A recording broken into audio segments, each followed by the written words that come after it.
ভালো গাওয়ার জন্য, ভালো গায়কীকে আয়ত্ত করার জন্য সবার আগে যেটা প্রয়োজন পড়ে সেটা হচ্ছে আপনার ভয়েস ব্যালেন্স হওয়া। অর্থাৎ আপনি কীরকম ভলিউমে আপনার ভয়েসকে ব্যবহার করছেন 3 সপ্তকে। দেখা যাচ্ছে আপনার লোয়ার নোট মোটেই কানে আসে না, মধ্য সপ্তকের মিডিল থেকে আপনি চিৎকার শুরু করেন, তার সপ্তকে গিয়ে চিৎকারের পরিমাণ এতটাই বেড়ে যায় যে গলার আওয়াজ ফেটে যায়।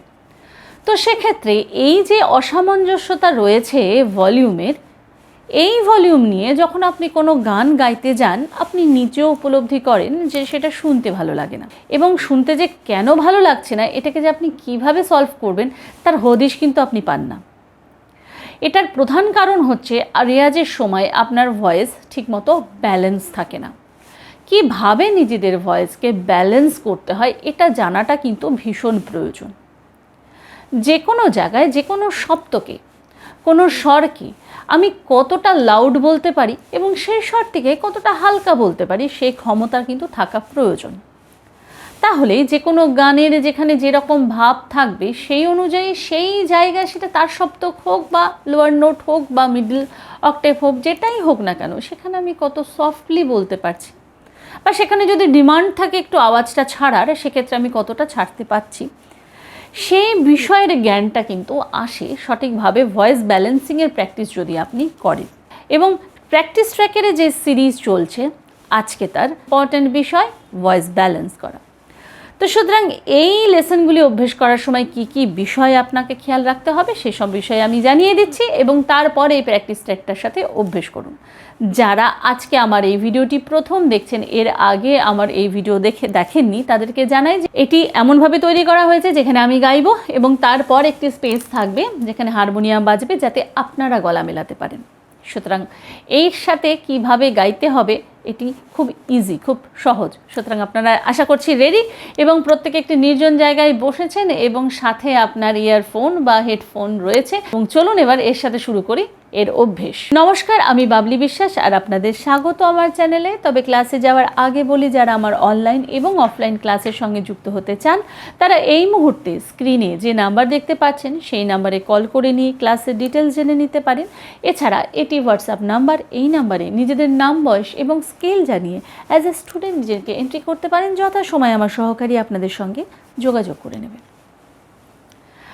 তবে লেসনটি যাওয়ার আগে ছোট্ট দুটো কথা আর একবার বলে নিই। কোথায় কতটা ভলিউম থ্রো করছি এটা কিন্তু একটু খেয়াল করে ঠিক সেইভাবে করার চেষ্টা করবেন, তাহলে এর পার্থক্যটা বুঝতে পারবেন।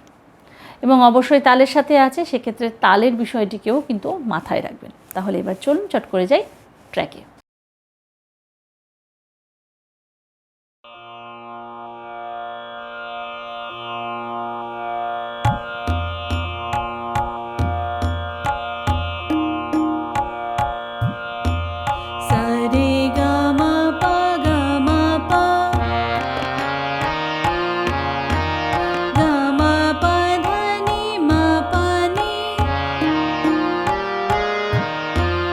Ga ma pa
আশা করি আপনারা বুঝতে পেরেছেন যে আর 5টা রেয়াজের থেকে এই প্র্যাকটিস ট্র্যাকের রেয়াজটা ছিল একটু অন্যরকম, এবং এর বেনিফিট যে কোথায় গিয়ে কাজে লাগবে সেটা আমি ভিডিওর শুরুতেই বলেছি।